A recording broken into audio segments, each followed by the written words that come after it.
entering the town of Twin Peaks. There was a fish in the percolator. A damn fine cup of coffee. You are witnessing a front three-quarter view of two adults sharing a tender moment. It is happening again. Take another look, Sonny. It's going to happen again. What kind of fantastic trees have you got growing around here? I'm going to turn it upside down. Sheriff, we got a lot to talk about. Well, Sheriff, we do have a lot to talk about. As always, yes, we do. These episodes have so much going on. My notes are way too long. You're just being a good detective. That's what it is. Yeah, I'm a really good detective. You're learning. You're as my protege. So, everyone, welcome to Twin Peaks. This is Welcome to Twin Peaks, Horror Hour with the Hanna's Twin Peaks Rewatch Watch Along podcast. We're your hosts, Matt and Hannah. And today we are joined by Taryn of Cinema's Charm. Hi, Taryn. Hi, how are you guys? Good. We're happy to have you join us here. We've been having a lot of fun rewatching this show, so I hope you've enjoyed it as well. Yes, I am a huge Twin Peaks fan. I have seen the show twice. I have the whole Blu-ray box set of everything Twin Peaks, so I love this show. Do you have from Z to A? That's what I have. Yes, yes, I have that one. Perfect. Love it's great. that. It's really good. I love all the little extra side stuff that I haven't even gotten to yet. So yes, same. I still have to get through some of that. So Taryn, tell us where you're coming from, where the people can find you. Alrighty. Well, I am Taryn. My handle is Cinema's Charm. I am mostly on TikTok and Instagram. I talk all things movies and TV. Horror is my favorite genre, though, so I do talk a lot about horror. I do a lot of reviews and recommendations, things like that. Great. Everyone go give Taryn a follow. Do your thing. And Taryn, we appreciate you being on. So I think we will get started here. Yeah. Sound good? All right, cool. So for everyone watching along, we watched season 1, episode 5 and episode 6, which is confusing because really they're episode 6 and episode 7. Dumb pilot. Because the pilot isn't always called that. But either way, yeah, I'm going to have to specify that until we get to season 2. After this episode, we will only have one more episode until the series finale, which we will be doing just that one next week. Yes. So we will not be doing season 2. We will just do one episode because it's going to be a doozy if these episodes have led you up to anything, Hannah. Yeah. So let's start with a little background. Episode 5 is named Cooper's Dreams. It was written by Mark Frost, series creator, and directed by Lesli Linka Glatter. It aired on March 10th, 1990 to May 10th, 1990 to 17.3 million viewers compared to 17.4 previously. So not too much of a drop off this time around. And episode 6, named Realization Time, was written by Harley Peyton and directed by Caleb Deschanel. You will recognize that name because his wife is also in the show playing Donna's mom. That's Mary Jo Deschanel. And they have a famous daughter, Zoe Deschanel. So they have another famous daughter. Emily Deschanel. Yeah. I had no idea that dad directed. So he came in here and directed something. Runs in the family, I guess. Apparently. Nepotism. Yeah, maybe she's a Nepo baby. No one ever talks about Zoe Deschanel's a Nepo baby. No. Not that I really I don't care think about people Nepo notice babies that. at all. You're so right. Because there are a lot of very talented Nepo babies, so I am not going to complain. Yeah, it's only a complaint if they're not talented. They're one, not talented, or annoying. two, annoying. I guess, or 3, the parent is like, no, they didn't get special opportunities. Because it's like, obviously they did, bro.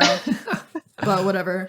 So this episode aired May 17th, 1990, and was down to 15.6 million from that 17.4.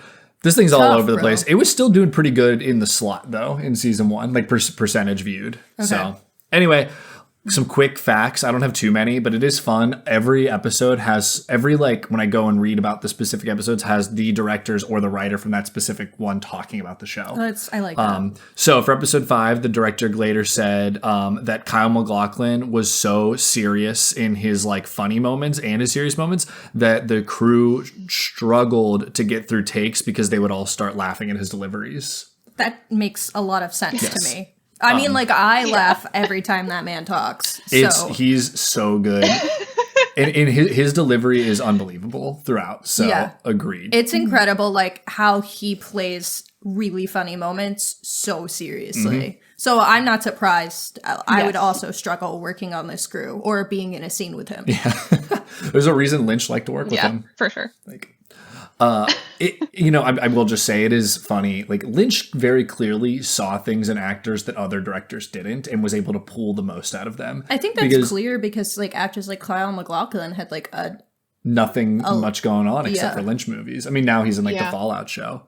But I mean, even Cheryl Lee with Laura Palmer like didn't do much, and Maddie didn't do much. I've said it before, but he saw something in her and was able to pull, I think, a pretty gut-wrenching performance every time he used her. So anyway, the director also said that, and I really liked. She just talks about her belief in the show, but that the main thematic concern of the series was longing, and that most characters were driven by their desires for each other. And I thought that was a very astute point from her. I think that's very true, especially when you think about that episode. Yeah. And just everyone's decision making is very much this sense of longing. I have that one of my notes, actually, so I'll hold off. So season 6, background. Episode 6. What am I saying? Episode 6. Thank you, Sheriff. Deschanel, the director, recalls the teleplay for the episode being about approximately 40 to 45 pages long, which was low. That typically a lot of these teleplays would be up to 120, but he felt that it like gave the show this leisurely pace compared to a lot of other modern television. And what that kind of did was it allowed us to breathe with the characters and really feel what they were feeling. Yeah, and I think that's really neat. His other quote was, allowed the series to dwell on its subtext and unexpressed desires of its characters rather than fully focusing on narrative. So I think that's two really good points from two different directors. So kind of similar, though, both about this like desire that you feel or absence that you feel along with the characters. So I also do like that they're talking about the length of the script and moving at a leisurely pace, because I do think that a lot of these scenes we end up lingering on like really uncomfortable moments instead of kind of like speeding through them or moving on to the next. They allow those moments to be slower, and they allow us to sit there and like contemplate it for a lot longer than I do think a lot of other shows would. We sit there and look at the scenery or these characters emotionally responding to things without words. So I do really like that, and I think it makes you sit in a lot of uncomfortable feelings, which is the point. Definitely. I think that's a great point. That's kind of the magic of this show and what separates it from other TV at the time. Yeah. Absolutely. All right, well, let me get into our quick plot summaries. I don't think they're as insane as last week's, but they're still pretty detailed. There's just so much going. I told you, everyone gets a sentence. So let's do this. I'll be quick. So Episode 5, the police search Jacques' apartment and find Leo's bloodstained shirt and a magazine where Ronette and maybe Laura had been advertising sexual services. Finding pictures of a red curtain log cabin in the magazine, Cooper recalls his dream and postulates that the cabin is connected to the murder. In counseling with Jacoby, Bobby breaks down and admits that Laura wanted to die. Maddie meets James and Donna and agrees to help investigate a hiding place Laura had mentioned. Audrey spies on Ben and Catherine, discovering their plan to burn the mill, and later gains employment at the perfume counter where Laura and Ronette worked. Cooper and the police meet the log lady, who claim her log saw two men with Laura and Ronette the night of the murder. Later, they find Jacques' cabin, discovering the burned Waldo and a broken poker chip from the previous episode. Ben meets with Josie, revealing that they have been scheming behind Catherine's back. Norma's husband Hank is paroled and threatens Leo, asserting his position as the leader of the drug trade. Cooper returns to his hotel room and finds Audrey naked in his bed. And that is where that episode ends. Episode 6 picks up right where we were. So Cooper denies her and comforts Audrey, convincing her that a relationship would be inappropriate. The bird Waldo, able to mimic human speech, says the words, "Laura, don't go there. Leo, no. And stop, you're hurting me," before being secretly assassinated by Leo. Rest in peace, Waldo. Audrey eavesdrops on her boss offering a coworker a hostess role at One-Eyed Jack's. Using this information, she gains an interview with Jack's Madame Blackie and is hired. Cooper and Ed go undercover at One-Eyed Jack's, discovering Jacques is a dealer. Catherine discovers Josie has taken out a life insurance in her name, revealing Josie has arranged with Ben to burn down the mill with Catherine inside. Huge plot twist. Maddie, James, and Donna find tapes Laura recorded for Jacoby and speculate that Jacoby is the killer. They concoct a scheme. Maddie, who closely resembles Laura, will pretend to be her and lure Jacoby from his office, allowing James and Donna to search it for evidence. Out of revenge for his affair with Laura, Bobby plants cocaine on James' motorcycle, and while James and Donna break into Jacoby's office, an unseen figure watches Maddie. And that is where it cuts to black. And these episodes end. So, let's just get into some general thoughts off the bat. Taryn, I want to give you the floor. Alrighty. So I love the way that Cooper handles the whole little Audrey situation, because he lets her down very easy, and I think in a very like almost nurturing way, you know? And he doesn't like make her feel bad about how she's pursuing him.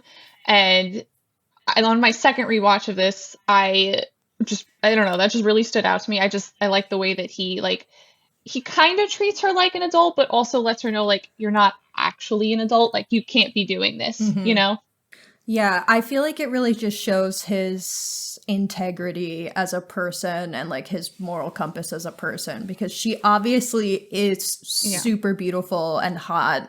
And funny and smart. Yeah, like she, like I love her. Right. She rocks, but obviously he knows it's inappropriate, so he's not going to act on it. And I do think he handled it in the best way he could have in that particular situation.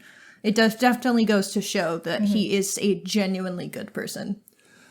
I also think this whole scene really gives us a good understanding of Audrey's psyche. Like, she is also a hurt person by, I think, her father and her family, and feels unloved, unwanted, and you don't realize that. I don't know if she even realizes that. It's like a subconscious thing. Yeah. And so she is trying to feel wanted and desirable. And it's funny because she is such a badass. Like, girly, you are desirable. I feel bad you feel this way.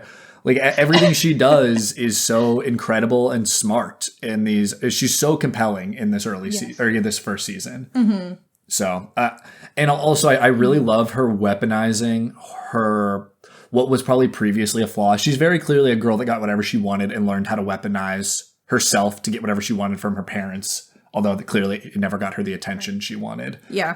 But now she's using that, what she has learned, all that acting over the years, to like do good, sort of. We'll call it do good in her mind. Yeah. I like how you put that this is actually letting us see the vulnerable side of her that I don't think she is willing and able to express a lot of the time. Like, this is the first time we've seen her show genuine vulnerability, because normally she is seemingly so confident and knows what she's doing, knows how to work the room around her. So I do like that they're giving us a little more insight into how she thinks. I just had another thought about the like attention. I also forgot she has a brother with a disability. Yeah, so she's getting even less. A dad who's a piece of shit, a brother with a disability, and more money than they know what to do with. And like, it's just, to be honest, it's amazing she turned out with the moral compass that she did. Yeah. And so it's really, she's such a compelling character at this point. So I know, she's probably my favorite character at this point in the series. Whoa, well, we'll have to get when we get to vibe checks. But I think that's a great point, Taryn. I have a couple general thoughts. First of all, rest in peace, Waldo. Duh, like, of course. You will be missed. The first time I watched the series, I like screamed and texted my friend. It was like, bro, they assassinated the bird. And he was like, rest in peace, Waldo. You were a good bird. And I like lost it. And I think it is such a good microcosm of the whole show. Like, it's just a microdose of what the show is. It is funny and deadly serious and sad at the same time. It's this weird mix where it's like, damn, a bird got assassinated, and I'm like feeling heartbroken for Waldo, who clearly seen some stuff. Yeah. Yeah, Waldo has seen some shit. Yeah. For sure. Hannah, any thoughts? Yeah, rest easy, Waldo. I have some points about Waldo later. Okay. particularly under my questions section. Also under general thoughts, because I don't have notes on them later, really. Donna and James, bruh, we do not care. That's me. I am Mike Tomlin. We do not care meme. Like, so me. We do not care. I don't care about Hannah's the romance. using her phone instead of a soundboard. I like it. I don't have a soundboard, bro, so I'm doing what I can. Yeah. I don't feel compelled by their romantic arc, and everyone else is. I feel maybe I don't think they're a good couple, but I find the dynamic at least interesting. And whenever these two are on screen and they're not directly investigating what's going on with Laura, I'm like, get the fuck out of here, bro. Nah. I understand the complaint. I think you need to keep watching the show. Yeah, I think that's say. definitely true. Because I know there's like going to be a reason for all of the dynamics that we have in some way, shape, or form. Yeah. So I just have to get there. But right now, they're the least interesting storyline. Yeah, to me. and I've said it before. I was like, guys, it's not about you. Because Exactly. but you have to also understand. They're in high school. And you know what? This kind of leads to one of my notes where I said that I felt that episode 6 really emotionally moved me throughout. Mm-hmm. And I said, even the silliness of like the dumb high school decisions, I can justify because every character has this like deep hurt and like deep sense of longing that like I have sat with and I feel it. So even if I think they're dumb, I can completely understand. And I started thinking, I said this to you last night and I was like kind of getting choked up. I was like, we forget that James was with Laura the night she died. Yeah. She jumped off his motorcycle and ran to the woods and he couldn't find her. And he was like broken and hurt and he feels guilt. And I think that's like even more reason why they're being silly and trying to solve this is because like he feels almost directly responsible. And like, how could he not? And like, that is so sad and like heartbreaking to me. And I really like that kind of dawned on me last night when they're doing this whole Jacoby scheme. Yeah, So.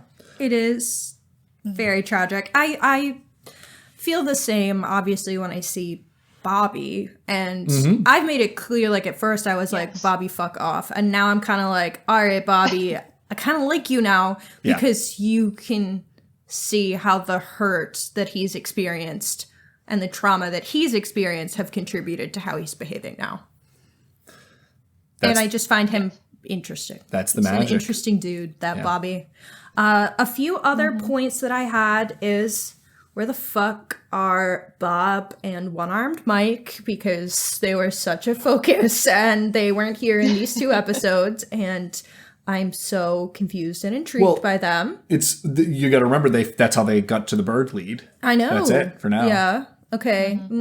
Come And back. And Cooper's dream led him to the know. curtains. So Yeah, I know, bro. Oh, you're just wondering where they are. And yet, where are you? You can't overdo gentlemen? All right. So my last general thought is that I do think there's a lot of really interesting camera movement in these episodes, especially in episode 5. I like the way the camera moves and focuses. It was snappy. Yeah. But specifically a moment I wrote down, I might have just said that it was cooler in episode 5, but the moment I wrote down was episode 6.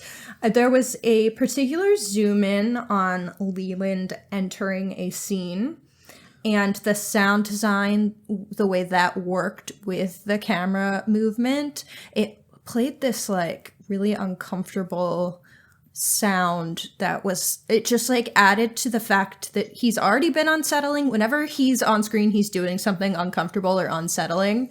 And so when it zoomed in on his like sad face with this sound design, I was like, yeah, they want me to feel like shit when this man shows up. That was when he showed up to the party he totally shouldn't have been at. Correct. Yeah. Yeah.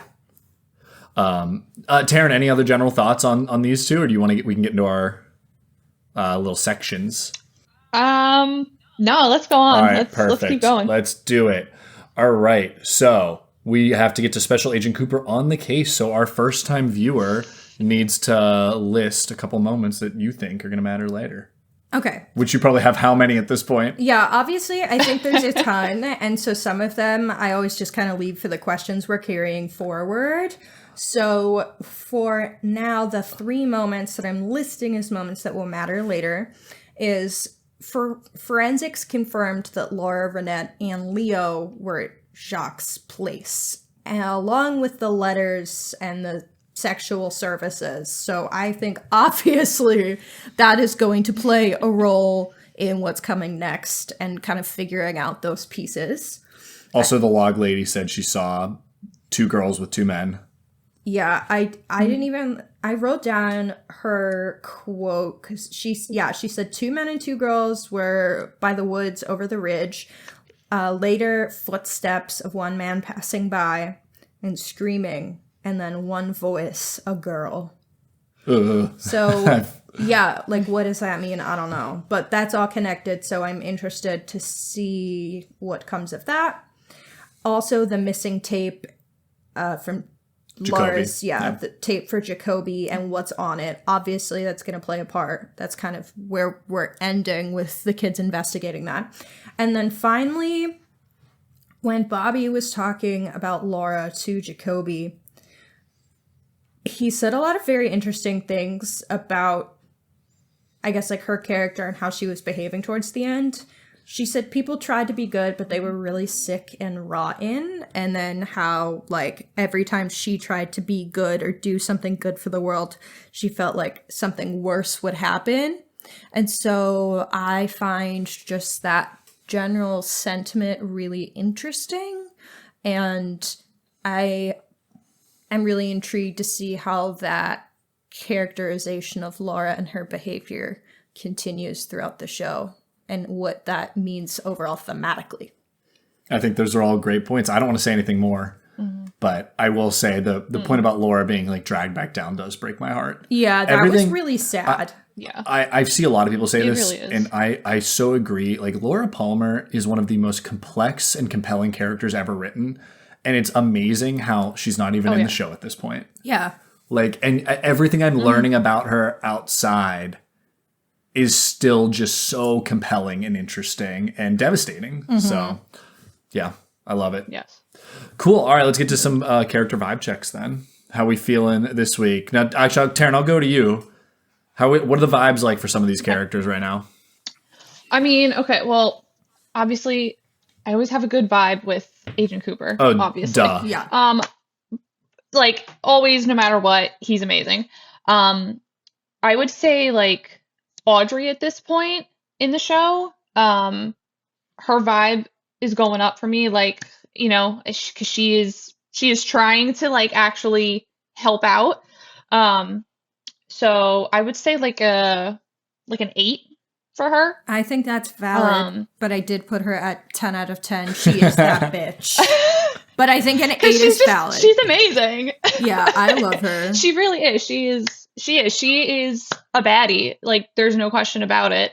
And I think I'm trying to think back to when I first watched the show, and I think for Jacoby, I was a little iffy with him. I think if it was me watching it the first time, like how I felt then, I would probably put him at like a 4 or a 5 maybe. Oh, I have him at like negative 10,000. Is that, do you have that on yours? No, I didn't actually write a score for him because he will come up under suspect of the week. There you go. So I didn't give him a score, but I fucking hate that dude. He's so uncomfortable and gross. Hanna gagged multiple times when they were playing Laura's recording. Like, to Jacoby, multiple. And I was like, stop. But like, yes. It's so bad. It's really sad. Yeah. Yeah, it is. Yeah. The whole thing is just, it's a lot. Yeah, and then you kind of get into the whole idea that everyone knew she was in trouble, right? Bobby says it. And like, Jacoby is a mandated reporter. Yes. Like, had he known anything, which it's like, seems that he might have known something. Right. Like, he did nothing. And like, that makes him even more disgusting. Yes. Nothing. He cared about her, but like, he only cared about her from I'm saying a sexual standpoint, it feels That's like. what it feels like right now, yeah. Mm-hmm. It's just, he's icky. So yes, agreed. Yes. Yeah. Any other ones? Not at the moment. Okay.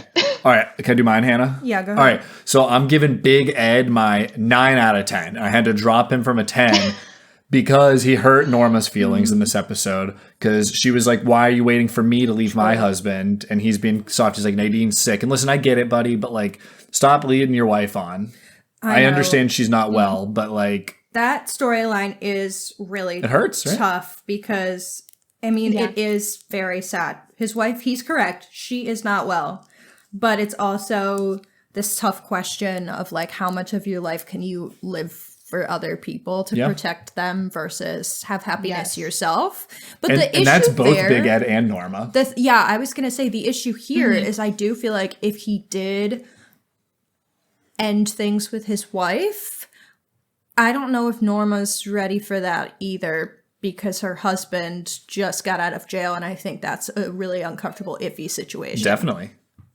I was going to say, I haven't been ranking Norma. I haven't vibe checking, but her vibes are good. She seems like a good, helpful person that takes care of Shelley and like, just I just want to say, okay. So my next one is Madame Ghislaine Maxwell Blackie. 0 out of 10. Terrible person. You're disgusting. This whole fucking child trafficking thing going on is so gross. Insane. I mean, it's part of the show. And actually, I guess maybe she's not the Ghislaine. It's the department store manager. But like, holy hell, so like gross. It's.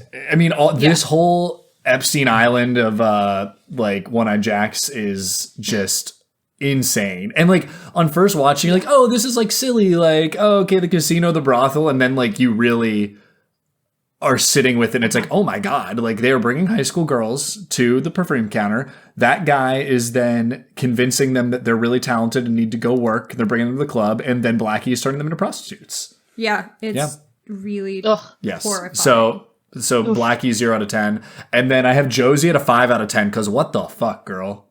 What is going on? I liked you, but like you're kind of a witch all of a sudden. I'm a little worried. She kind of slips off this episode. Like I really can't get a feel for like where her priorities and her morals lie. I mean, she clearly is setting Catherine up to die with Ben, and so that is like, girl, what the fuck? Well, and then also, even that's like one thing. Like I don't like Catherine. Like she's annoying. So in that regard, it's a show, whatever. But then when I think about the fact that her behavior is going to hurt my man, Sheriff Truman, I'm like, how dare you hurt this little teddy bear boy?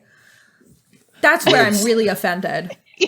And then you start to think like, okay, she's a widow. Like, what else? What other lengths has she gone to? Ooh, and then you're like, and that's, I even think at this time in the series, she was a predicted suspect for Laura's murder. And it's like, what the hell is going on with this lady? Like, no one knows anything about her. I like it. I kind of forgot about this, to be honest, like this like shift in her. And it's kind of awesome because you think she's been playing this like innocent and doe-eyed like woman. And all of a sudden it's like she took a life insurance policy. Her and Ben are scheming behind Catherine's back. Like, and you know Catherine's not going to go down without a fight. So. Also, Ben, fucking disgusting. He's literally sleeping with Catherine, planning to kill her.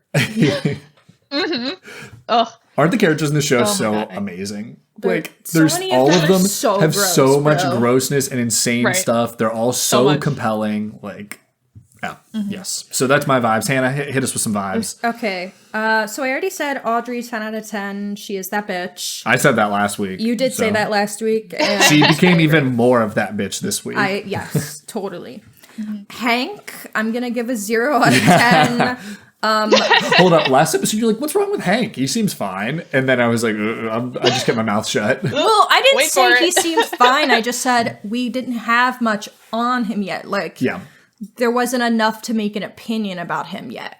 Now I have enough to make an opinion, and that is boo Hank. Yeah. He's an asshole. He did beat the shit out of Leo. Yes. Which I loved. Yeah, we do love that. And then immediately Leo comes back in, and Shelley shoots him. Yeah, deserved. Deserved. Both deserves. Fuck that guy. My next vibe that I have is Log Lady 7 out of 10, but Log 10 out of 10. Log 10 out of 10. Yeah. True. Yeah, she just like, I believe she has the right intentions, obviously. Like, she's actually cooperating with the investigation. She's trying to give them information, but she's kind of serving CUNT while she's doing it. Oh, okay, all right. Like, babe. Yeah. What? This is another one where I'm excited for you to see the progression of Log Lady. Yeah. Because this I woman know is not well. Well, obviously, Yeah. bro. That, I think that's pretty clear. But also she is the most enlightened at the same time. So it's So it's very interesting, and I am intrigued by her. But yeah, right now 7 out of 10. Log though 10 out of 10. Thanks for helping, buddy. I do love her being like, you guys are 2 days late. I know, And that it's was like, so what the hell funny. does this mean? Like, Yeah. And then finally, the chemistry between Shelley and Bobby, 100 out of 10. it's insane. Yeah. Yeah, their chemistry is Agreed. wild. I was like, oh shit, okay. Oh, yeah. I'm sweating. I don't know how you I don't know how you do these performances and don't fall in love in real life. I know. I'm like, were these people Yeah. sleeping with each other outside of filming? Maybe. Because holy like shit. I hope so.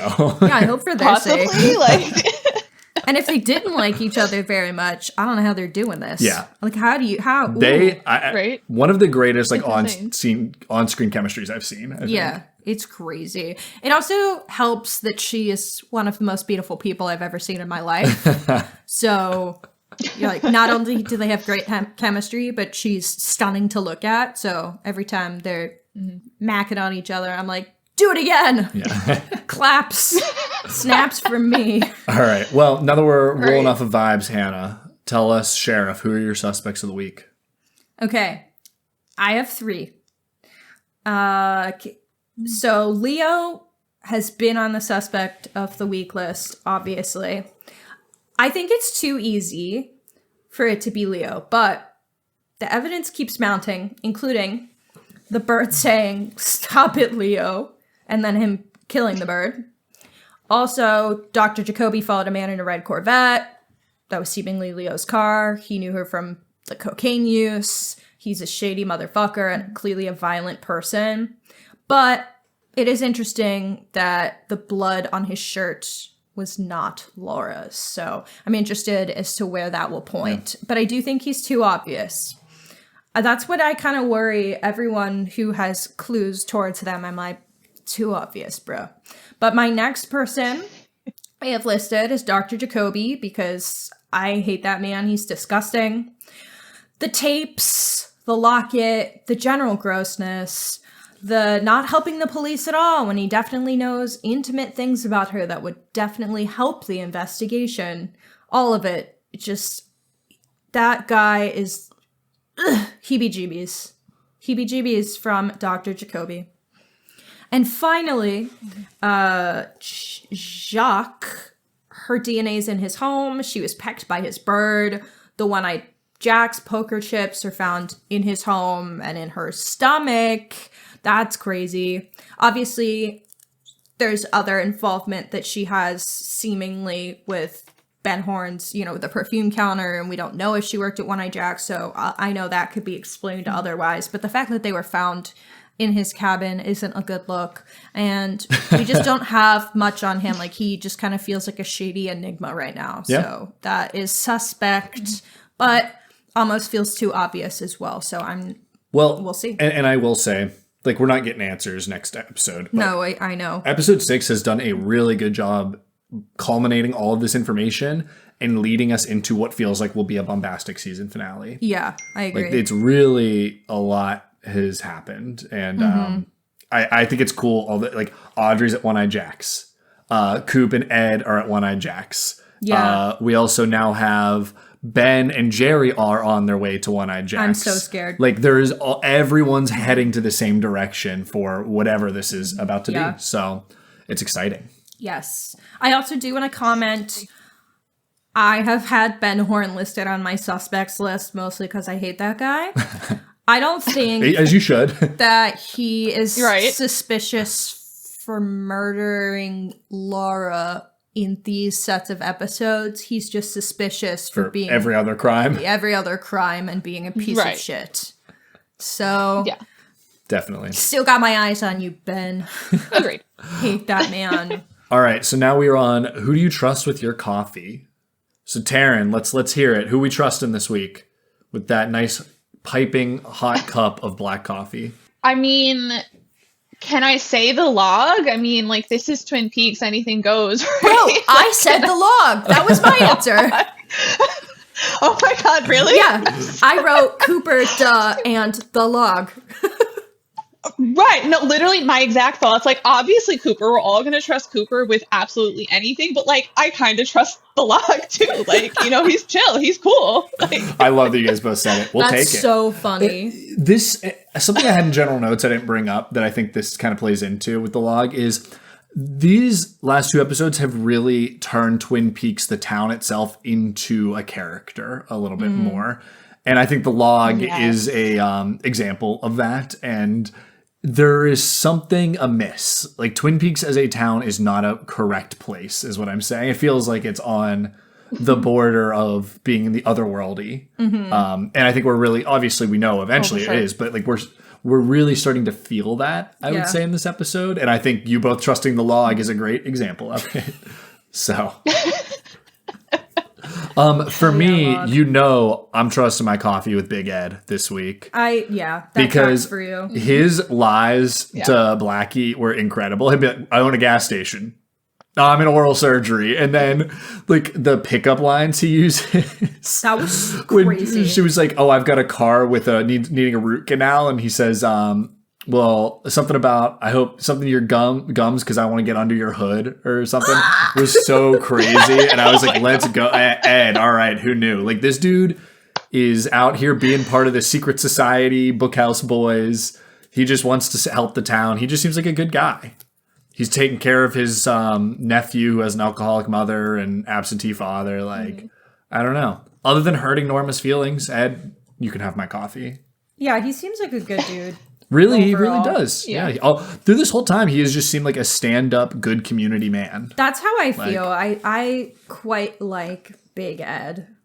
Especially with all of the disgustingness that is going on and the like the evilness of the town. And I mean, even though he's, you know, one of the other homewreckers and cheating, he clearly like he is not someone that's responsible for Laura's death in my mind, the way that so much of the town is. Yeah. No, I completely agree. Yeah.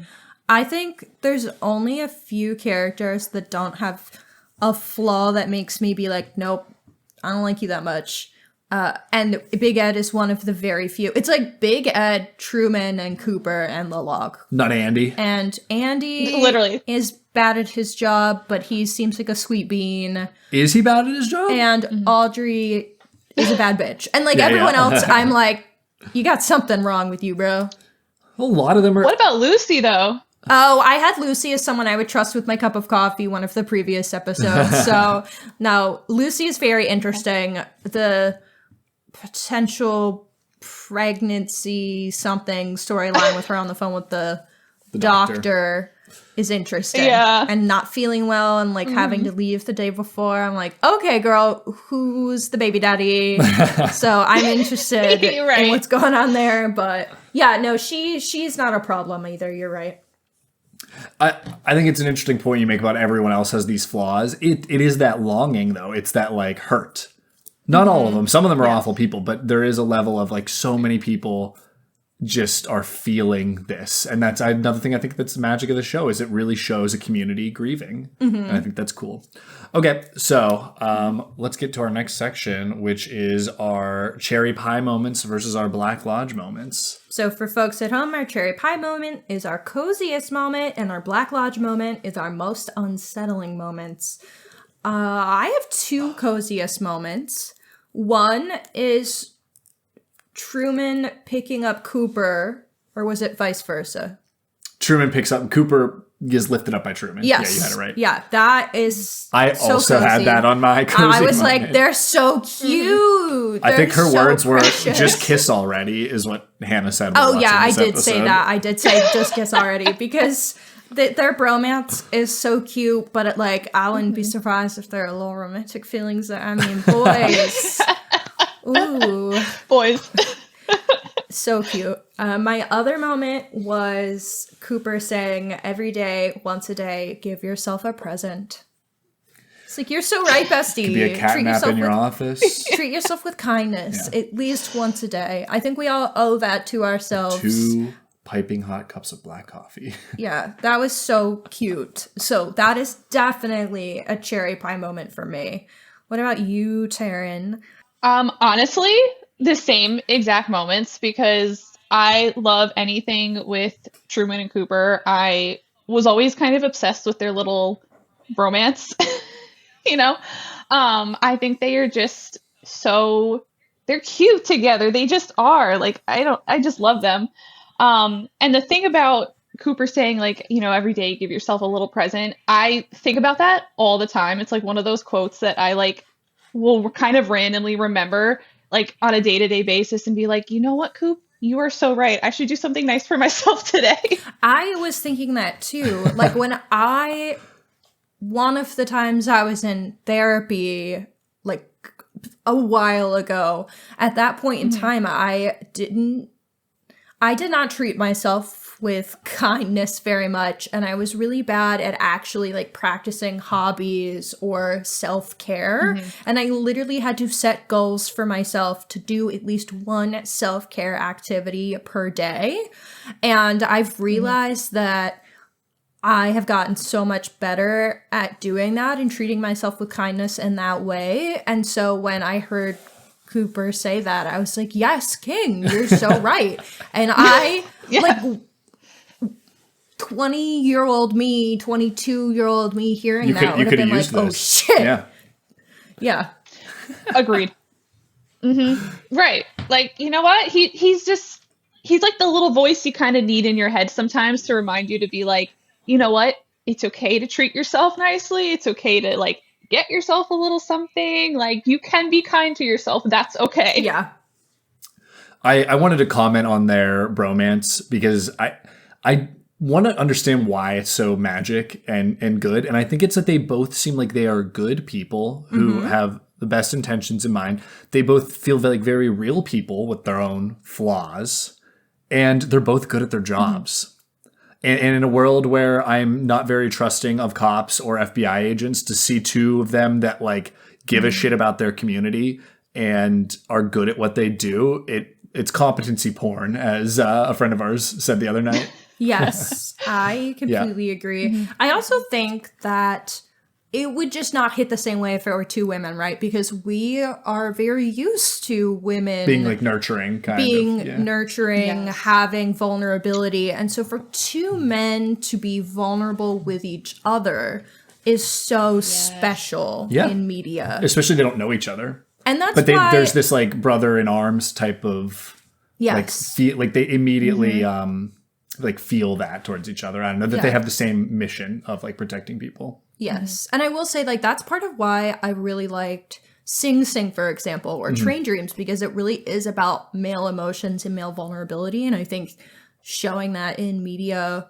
especially when traditional gender roles tell us that men can't have emotions and all that dumb shit, when that exists in the world and people have very real feelings of that, to then have our media being like, no, it's actually very cool for men to be in touch with their feelings, is awesome. Yes. It's not surprising that David Lynch wrote the series when you see stuff like that. No, like, it's not surprising that he would put that in his... And like create these characters. And obviously I know he didn't write this episode, but he is the series creator with Mark Frost. Yeah.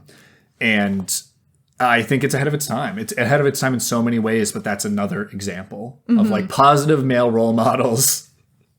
So, but it'll be interesting to see how these things change as the show continues. So, and that's what I've loved about these 2 characters, is also they change every episode. Cooper has changed significantly from the beginning of the season to the end.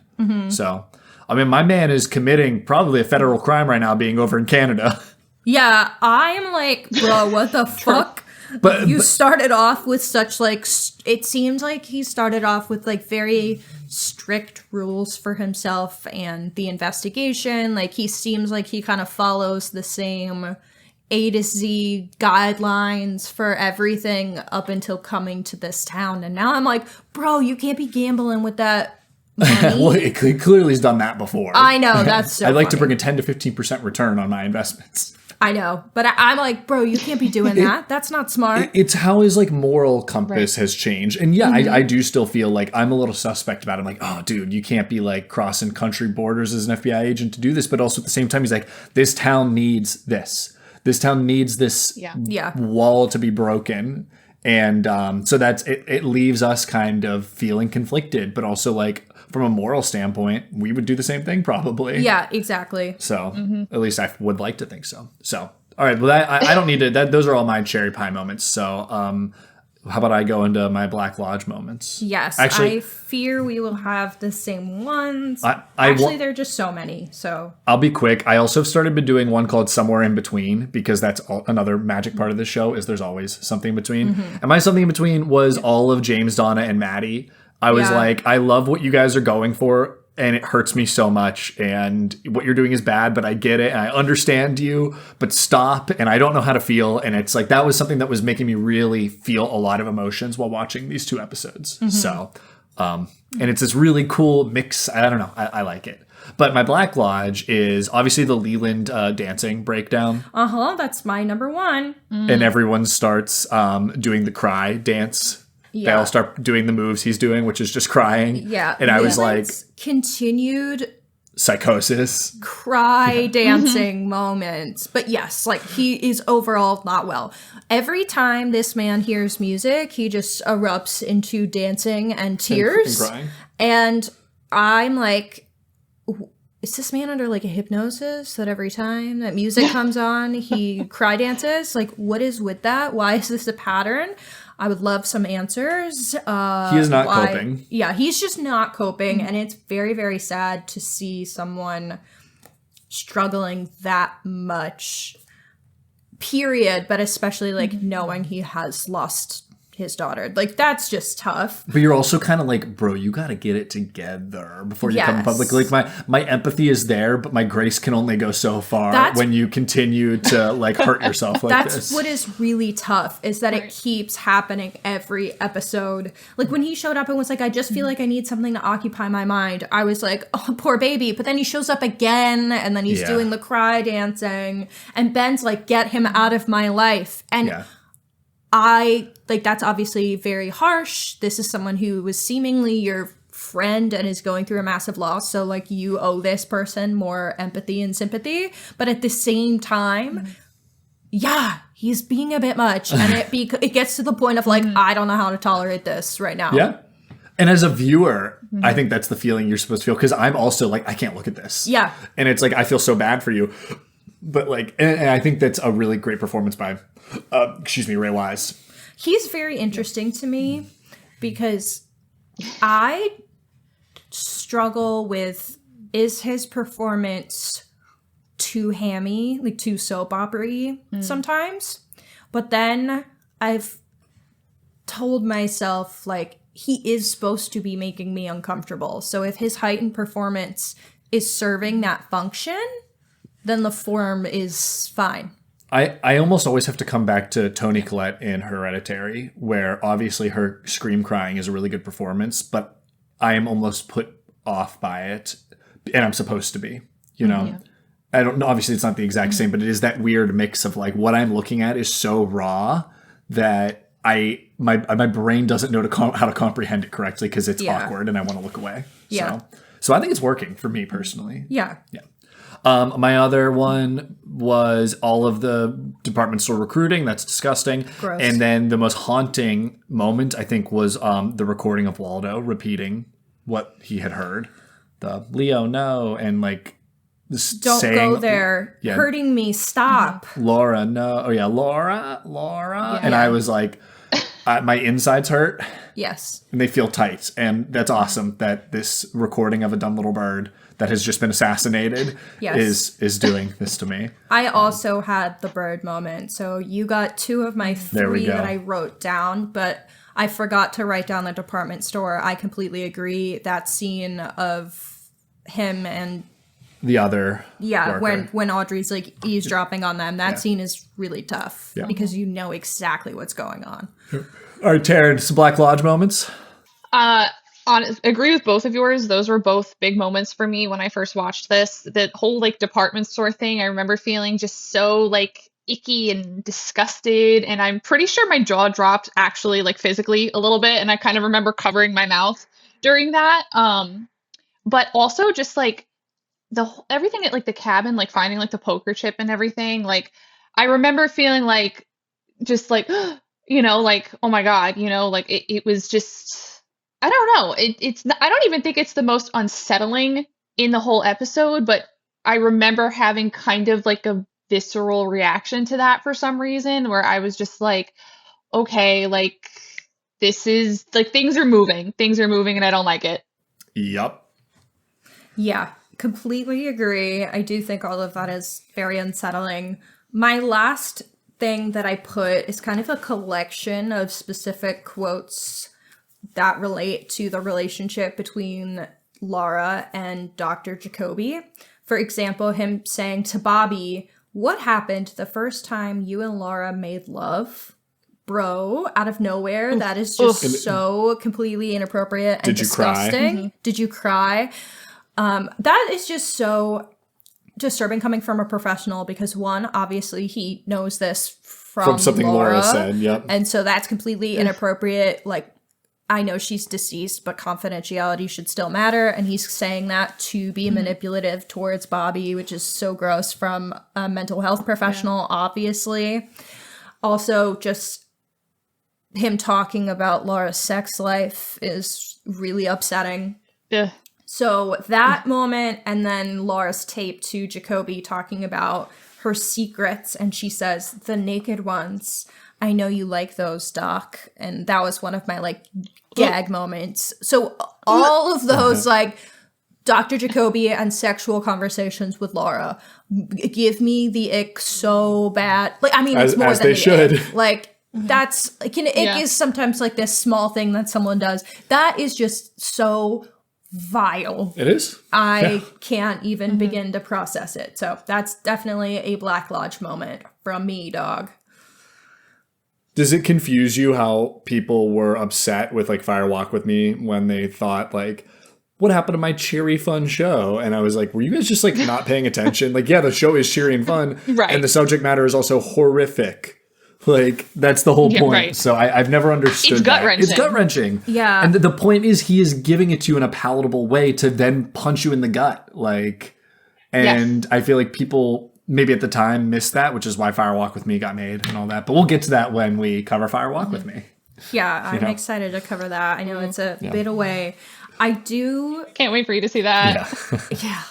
I saw part of it while Matt was watching it. So she knows a little bit. There's a few things I know.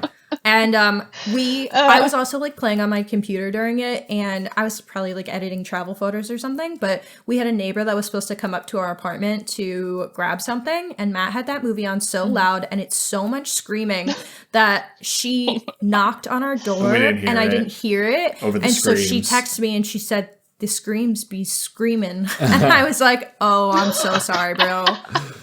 It's like, I told him to turn this down, but he don't, so my bad. I was locked in. He's not listening. Well, now when we get to it, maybe you'll understand why we had it up so loud. No, I don't need TV up as loud as you, but that's okay. Okay. Yeah. So is it time for notes for Diane? Yes. What do we got? Okay, so the questions I am carrying forward. The list is very long, as per usual. That's all right. Just rattle them. Okay. Why is the log lady so worried about owls? Why is Dr. Jacoby allowed to dress himself? He looks like a moron constantly. Was Laura being essayed by Jacoby? I know it definitely seems like she was assaulted by someone or multiple someones, but is Jacoby one of them, or did he just enjoy talking about sexual things with her? It's kind of unclear to me. Josie and Hank, what the fuck? What's their relationship? I need answers. What specific services did Laura and Ronette provide? And why are the letters going to Jacques? Obviously, we discussed earlier, forensics confirmed that Laura, Ronette, and Leo were at Jacques' house. What were they doing there? Specifically, was it just because Laura and Ronette were providing some sort of sexual services, and also because Leo and Jacques have some sort of quote-unquote business relationship, or were they all there together? Whose blood was on the shirt? If it was Jacques, as they hint at, why? Who was a part of the exchange that the bird is quoting?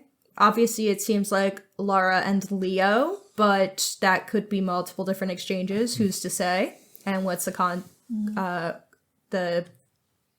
context of the exchange? Why did Leo feel like he needed to kill the bird? Obviously, the bird saying Leo, no, but it's like what specifically happened that you are worried about getting out? And then who was watching Bobby watch James, Donna, and Maddie? I think, once again, all good questions. One of the ones I do want you to carry forward is the owls. Okay. Yeah. I just have I think that's a weird one that you're not going to know, because I think a lot of these will get answered probably in the next episode. But that one I want you to hold on to. I don't know if there's any other ones, because I think these are all good questions that already have like implied answers. Yeah. That you're going to get. Let me look. The Jacoby dressing himself is hysterical. That's so funny. I'm so enraged by this man in every way, shape, or form. Taryn, any of those questions do you think is something I should be carrying forward and discussing in the next episode? Yeah, I'm gonna agree with Matt. I think the owls, that was the first thing that I was like, yep, you gotta remember that one. And I do think everything else that you have questions on are very valid, and I do think that they will be answered within the next couple episodes for the most part. So I think the owls one is probably the one that's going to linger the longest. Okay. Yeah. So I'd carry that one. So the lingering questions that we've talked about from previous episodes include: why did Laura start using cocaine again? What triggered it? We don't have a specific... We know a little. We did learn from Jacoby that Bobby actually only started selling coke because Laura asked him to. Yeah. Because she wanted it. Right. Yes. And according to him, Laura wanted to die. Yes. And we don't know exactly all of that, but we have a little more information. We have a on little that. more context. And another Black Lodge moment, heartbreaking scene, and another just amazing Bobby moment. Like Dana Ashbrook is phenomenal in this show. So yeah, just that one. I said this last episode hurt me a lot throughout, in a good way. What's your next one? My next was connection between the new girl and Ronette at One-Eyed Jack's. Well, I think you got your answer to that. Yeah. Is that they're being recruited from the perfume counter. Yes. Which is why I was like, yeah, hold on to that one. Yep. So we have our answer to that. We can remove that from the list. I keep quoting and being disgusted by Ben saying, we can try out the new girl freshly scented from the perfume counter. Yeah. And I was like, I'm going to vomit in my mouth. Yes, Yep. it's TBD incredibly disgusting. And it also... What great writing, though. It also makes sense why that guy did not want to hire Audrey for the perfume counter. Yeah. They're like, oh, we don't want to... We're don't not interested in hiring recruiting. You for One-Eyed Jack, so no. Yeah. Yeah, that's so icky. Next question, what is the specific letter under Laura's nail? What's the significance of that? Keep holding on. Yep. Why was Laura picked by the bird? And how long have Laura and her mother had quote-unquote dreams?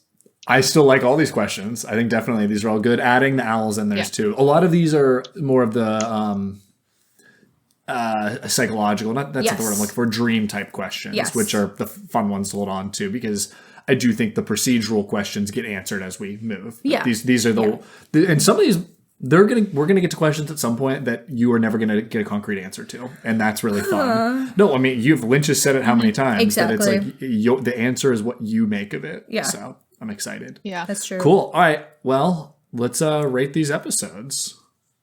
Got any? Taryn, you want to go first? Do you know our rating scale? Yes. I'm going to say damn fine cup of coffee. I mean, it is a hard episode, but I just think it is so well done. And I think the fact that it is so hard and that it does get you so emotionally makes it such a good episode. Was that for 5 or 6 or both? Oh, for, what was it, 5. Got it. Okay. I had... Honestly, you know what? 6 too, I guess. Yeah, I was going to say, I feel like they're both You know what? Yeah. quality episodes.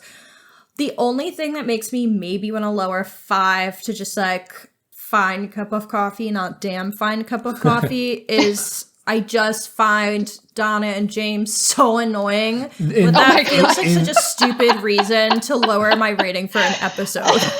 They are quite annoying in that episode, but then all of a sudden it's really compelling in episode 6. So it's like, well, I needed this to get to 6. So. Exactly. So it's hard. So I guess they're both damn fine cups of coffee. I actually agreed with you. I had 5 as a good cup of coffee and 6 as a damn fine cup of coffee. And I just remember feeling a lot of emotion during 6. Like I was really moved. And so that's what makes it damn fine, where a 5, I obviously still important, but I think it was more of a setup for 6, and 6 is this, acceleration into what feels like it's going to be a bombastic finale of season 1. So I am really interested for when we get to points where it will be fish in the percolator. Like I am so intrigued for when those moments there are going to be some fish and percolator episodes. But yeah, I've heard that Diane Keaton season 2 episodes are fish in the percolator episodes, but she only did 1 episode. Oh, I always thought she did more than 1. No, just the 1. way people talk about it. It's one episode that it's considered bad? the lowest point, but basically that point onward we move up again. Okay. But to be honest, and we'll talk about when we get there, the complainers are cowards. They're fine. They're not as good as where we are, and they're a little more of a mess, but like they're still good. Okay. They're just like they're a little lost, and it's kind of thematically relevant, and I think I want to wait and talk about it when we get there. Yeah. So. Yeah, it is very interesting, though. There's been nothing that can touch fish in the percolator. There's been no fish in the percolator thus far, and there probably won't be until partway through season 2. So. Yeah. Cool. I was going to say that too, yeah. Okay, well. And I also don't think there's a single fish in the percolator when you get to the return. Oh, no. Yeah. Not at all. Oh. That is something that is just so, like, still wrapping my mind around it however many years later. Uh-huh. It's a show, I think about the show like weekly, to be honest. So well, now you think about it daily. I think about it daily now. Yes, I do. Daily. Hell yeah. Okay. Well, I think that just about does it. So Taryn, thank you so much for joining us. Tell us where to find you again. Thank you so much for having me. I had a lot of fun. I am on TikTok and Instagram at Cinema's Charm. I'm also on Letterboxd if you care at all about silly little movie reviews. I follow Taryn. It's a good follow. I was going to say our viewers definitely care about silly little movie reviews. Well, perfect. Everyone go give Taryn a follow, and thank you for joining us. This was Welcome to Twin Peaks. I've been Special Agent Matt, Hanna. And I'm Sheriff Hanna. There you go. Thank you for joining us. We will catch you at the next one with a fresh cup of coffee. Thank you for listening to Welcome to Twin Peaks, a Twin Peaks rewatch podcast from Horror Hour with the Hannas. If you liked the episode, please make sure to give us a 5-star review on your favorite podcasting app. If you'd like to call into the show, call us at 215-821-9584. You can find us on the socials at Welcome to Twin Peaks Podcast on Instagram or at our original account at Horror Hour Hannas on TikTok. Come back soon for more coop, coffee, and cream corn.